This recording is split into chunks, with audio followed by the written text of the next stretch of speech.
Donald Trump has approved the deployment of 1,700 National Guard troops across 19 states throughout the country. The Pentagon has approved this staggering mobilization across the country in states like Pennsylvania, Illinois, and Texas, just to name a few. The administration is alleging that this effort is to combat crime. However, the militarization and deployment of these National Guard troops is an unprecedented move that is only seen during wartime. Trump has repeatedly signaled Chicago as his next target for a DC-like crackdown. Governor J.B. Pritzker has vowed resistance to this effort. The legality and constitutionality of Trump's decision to deploy these guards into cities like Chicago is questionable. The deployment of National Guard troops to Chicago requires the consent of the governor, unless the president invokes the Insurrection Act, which would be also unprecedented. Trump is applying his model in DC, which is not a state.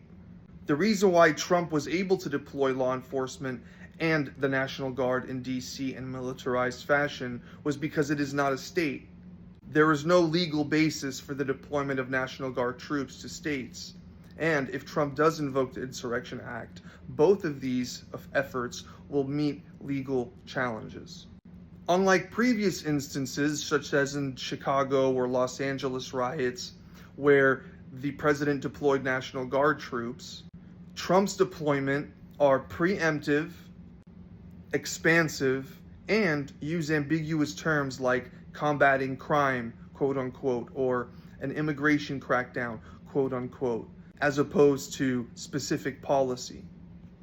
Guard units and police will monitor, quote unquote, hot zones, and they will be coordinating with ICE to crack down on migration.